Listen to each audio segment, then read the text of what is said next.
Les sagas teen movie sont là depuis pas mal de temps. Harry Potter, Twilight, Hunger Games, Divergente, Le Labyrinthe sont les plus connus et celles qui ont le mieux marché. Mais il y en a eu d'autres qui n'ont pas connu le même succès ou qui ont été carrément oubliés. Percy Jackson numéro 4, The Mortal Instrument, Sublime Créature, Vampire Academy, The Giver, Les Invagabonds ou encore La Cinquième Vague. Malgré tous ces échecs, Darkest Mind tente le pari et arrivera-t-il à s'imposer? Darkest Mind arrive quelques mois après Le Labyrinthe qui était le dernier teen movie à avoir fonctionné et je pensais clairement que ce serait le dernier. Il est donc adapté du roman Les Insoumis écrit par Alexandra Bracken qui raconte l'histoire d'un virus qui touche les enfants et ceux qui survivent obtiennent des pouvoirs. Alors on a les verts qui ont une intelligence hors du commun. Ensuite on a les bleus qui ont comme pouvoir la télékinésie, donc ils peuvent bouger des objets par la pensée. On a ensuite les jaunes qui contrôlent l'électricité et au-dessus des verts, des bleus et des jaunes, on a les oranges et les rouges qui sont les plus dangereux. Les oranges contrôlent l'esprit, peuvent voir les pensées d'une personne, les souvenirs d'une personne et peuvent même s'effacer de la mémoire de quelqu'un. Et ensuite, les rouges crachent du feu. Voilà, donc c'est les plus dangereux, les oranges et les rouges. Ça peut clairement faire penser aux X-Men qui sont rejetés de la société et traqués. Et peut-être que celle qui a écrit le livre, Alexandra Bracken, s'est inspirée des X-Men. Et voilà, à un moment donné, ils se copient tous dessus. Donc ça finit par se ressembler, on peut dire. Et donc dans ce film, Ruby est une orange, mais elle va se faire passer pour une verte au début du film. Parce que voilà, les oranges sont très dangereux. Donc elle va contrôler l'esprit du docteur. Et le docteur, mec, c'est une verte. Et donc 6 ans plus tard, elle arrive à s'échapper du camp et va tomber sur un groupe de jeunes. Et je m'arrête ici, voilà, faut aller voir le film au cinéma, je vais pas en dire plus, allez voir le film pour connaître la suite du film. Mais voilà, elle va tomber sur un groupe d'amis et puis il va se passer plein de choses comme on voit dans le trailer. Et justement, par rapport au trailer, j'aimerais en parler, donc c'est pas des spoilers par rapport au film. Dans le trailer, on voit Ruby lever la main comme ça avec de la peinture orange pour montrer qu'elle est orange. Et clairement, ça fait penser à Hunger Games quand elle fait son geste. Alors, je sais plus ce qu'elle fait dans Hunger Games, je mets la photo sur le côté là. Ça fait penser à Hunger Games et un peu aussi Divergente parce que on se doute qu'ils vont partir en guerre, en révolte. Donc voilà, ça se ressemble quand même un peu. Et puis à un moment donné, alors peut-être que vous n'avez pas vu ce film, c'est La Cinquième Vague qui est sortie en 2016 si je dis pas de bêtises. À un moment donné, voilà, elle arrive dans une station essence, dans un magasin. Et puis voilà, à un moment donné, Ruby est dans un magasin, enfin voilà, à peu près dans une station essence comme dans La Cinquième Vague. Moi, ça me fait penser un peu à La Cinquième Vague, un petit moment, voilà, une fraction de seconde. Je dis, oh, ça ressemble un peu à La Cinquième Vague quand même, les magasins qui sont tout vidés, enfin pas tout vidés, mais voilà, qui sont un peu détériorés et tout. Mais voilà, c'est un peu fin du monde parce qu'il y a un virus qui s'est propagé, les enfants sont malades, les adultes non. Darkest Mind est un bon film, mais je pense que l'ère du teen movie est peut-être finie. Je veux dire, on a eu Harry Potter, Hunger Games, Divergente qui s'est pas terminé malheureusement parce que le dernier volet n'a pas marché. On a eu Labyrinthe et je pense que ça a dû se terminer avec le Labyrinthe cette année. Après, si ça marche, tant mieux pour eux. Peut-être que ça va marcher, ça va être un carton mondial et qu'il y aura le deuxième volet, le troisième volet. Et peut-être que ça va permettre de relancer la machine du teen movie. Et peut-être que dans un an ou deux, il y en aura d'autres. Mais voilà, je pense que le truc, c'est qu'en ce moment, on est plus dans l'ère super-héros, donc dans les Marvel, dans les Indestructibles par exemple. Voilà, c'est ce qui marche le plus en ce moment. Quand on voit par exemple Ready Player One et les Avengers, voilà, enfin les films Marvel. Voilà, on est plus dans l'ère. Ready Player One est très bien, c'est un des meilleurs films cette année. Mais je pense que voilà, on est plus dans l'ère des super-héros pour le moment. Et voilà, les teen movies, c'est peut-être un peu passé. Bon, il y en a quelques-uns, par exemple les Nemo Fantastiques, c'est un spin-off de Harry Potter. Et c'est adapté d'un roman aussi. Mais ouais, c'est peut-être fini, quoi. Je pense que ça aurait peut-être dû s'arrêter avec le labyrinthe. Voilà. Après, peut-être que ça va marcher. Si ça marche, tant mieux. Moi, je serais très content parce que j'ai envie de voir la suite. Le casting est très prometteur. Mais si ça marche pas, voilà. Alors, déjà, aux États-Unis, il est sorti vendredi dernier. Il a fait que 5 millions en un week-end. Donc, c'est pas exceptionnel. Après, il y a Mission Impossible. Il y a encore Attends, j'arrive pas à prononcer. Il y a encore les Indestructibles 2 qui est encore au cinéma et qui marche énorme là-bas. Donc c'est vrai que passer en même temps que Mission Impossible et tout, c'est un peu difficile.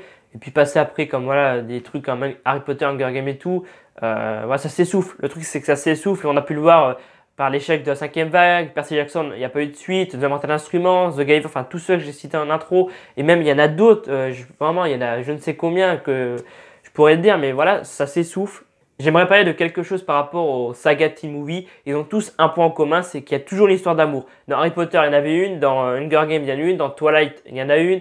Dans Divergent, il y en a une. Dans The Giver, il y en a une. Dans Cinquième Vague, il y en a une. Dans Darkest Mind, il y en a une. Dans The Mortal Instrument, c'est pareil. Sublime Créature, c'est pareil. Voilà, il y a toujours et vraiment, c'est le point commun que tous ces films ont. Hein, c'est que il y a toujours une histoire d'amour. Alors c'est bien, mais à un moment donné c'est un peu roulé, c'est toujours, on dirait qu'ils se copient tous dessus, qu'il faut absolument une histoire d'amour. C'est bien pour le film, voilà, ça marche pour certains, mais ouais, je trouve ça assez marrant que toutes ces sagas teen movie ont comme point commun que voilà, il y a une histoire d'amour dans le film à chaque fois, quoi. Même dans la trilogie des Gemmes. Alors, trilogie des Gemmes, je vais vous montrer c'est quoi, si j'arrive à le prendre sans faire tomber le micro. Voilà, il y avait aussi cette saga là, je sais pas si vous connaissez cette saga, voilà, ça. C'est la trilogie des Gemmes. Alors, c'est pas sorti au cinéma, donc rouge, rubis, bleu saphir, vert émeraude. C'est pas sorti au cinéma, mais c'est une très bonne saga. Franchement, je vous la recommande. En plus, c'est passé à la télé il y a pas longtemps en France. Là, c'est passé sur HD1, je crois, ou je sais plus sur quelle chaîne, et ça avait très bien marché. Et si vous ne l'avez pas encore vu, franchement, allez voir la trilogie des Gemmes parce que c'est une très bonne saga. Et je mets la note de 12 sur 20 à Darkest Man parce que ça s'annonce prometteur, le casting est prometteur, ça reste un bon film. Voilà, ça fait penser un peu aux X-Men et moi voilà, j'aime bien les films comme ça. Et voilà, ça parle, il y a des pouvoirs et tout, c'est quand même un bon film, c'est un film de science-fiction, on peut dire. Mais voilà, c'est ce qui fait vendeur aussi dans le film. Dans le trailer, quand j'ai vu le trailer, moi je trouve que c'est un film catastrophe, la fin du monde et tout. Et je suis un peu renseigné après, j'ai vu, ouais, c'est un truc adapté d'un roman, donc c'est une saga teen movie. Mais le truc qui fait vendeur dans le trailer, et je l'ai vu, dès que je l'ai vu, je dis, ah c'est cool, c'est produit par les producteurs de Stranger Things et Premier Contact. Surtout Stranger Things, Premier Contact peut-être un peu moins. Mais voilà, faut que ça fasse vendeur et du coup, voilà, ça a été produit par ceux qui ont fait Stranger Things. Donc là, tout de suite, les gens se disent, putain, faut qu'on aille voir ça et tout. Voilà, au final, c'est pas non plus, c'est pas le film de l'année, tu vois. Ça passe, mais c'est pas, ça ne sera pas, je pense, le meilleur film de cette année. Et peut-être que certains vont l'oublier très vite. Mais voilà, c'est vrai que quand tu vois que ça a été produit par ceux qui ont fait Stranger Things, ça te donne envie d'aller le voir. Et même moi, quand j'ai vu ça, je dis putain, mais ce film va être un carton. Et au final, on ne sait pas encore, mais déjà, rien qu'aux États-Unis, ça marche pas trop. Donc, on verra. Mais ouais, c'est un bon film et j'ai envie de connaître un peu la suite. Si ça marche pas après, ça marchera pas. Je veux dire, on a l'habitude avec ce genre de film, teen movie. Voilà, 5 vague, ça n'a pas marché, on n'a pas de suite. The Mortal Instrument, enfin, il y a plein de films, comme j'ai cité en intro. Et voilà, après, il y en a plein. J'aurais pu citer plein d'autres, mais l'intro aura duré 5 minutes. Donc, ouais, c'est un film, je pense, à voir cet été. Il y a Mission Impossible, il y a En eau trouble qui arrive avec James Statham. J'ai l'affiche qui est juste là, je sais pas si vous la voyez. Mais voilà, c'est un bon film. Et je pense que c'est quand même à voir. Donc bah, peut-être que dans 1 an ou 2 ans, il y aura la suite et que je ferai la critique parce que j'ai bien aimé quand même. Ça pose les bases et tout, mais je pense que voilà, on sait tout ce qui va se passer. Dans le deuxième volet, ils vont partir en révolte. Il y en a qui vont mourir. Et dans le troisième volet, ils vont l'emporter. Peut-être que certains vont vouloir enlever leur pouvoir, enfin qu'ils soient guéris, ou ils vont garder leur pouvoir. Voilà, on sait tous comment ça va se passer. Enfin, je pense que peut-être que je me trompe. Hein, j'ai pas lu les romans, mais voilà, c'est toujours la même chose. Ils partent en guerre et puis ils arrivent à gagner. Enfin, ils gagnent pas, après ils gagnent. Enfin, et c'est la fin de la vidéo. J'espère que cette critique avis sur Darkest Man vous aura plu. Si cette critique t'a plu, n'hésite pas à mettre un pouce bleu, ça fait toujours plaisir.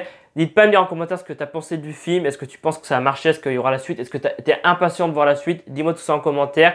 Et moi, je vous dis à dans quelques jours pour la critique de En eau trouble. Donc, dans 2 semaines, il sort le 22. Ouais, dans à peu près 2 semaines. Donc, je vous retrouve dans 2 semaines pour la critique de En eau trouble. C'était Alban F. Salut à tous.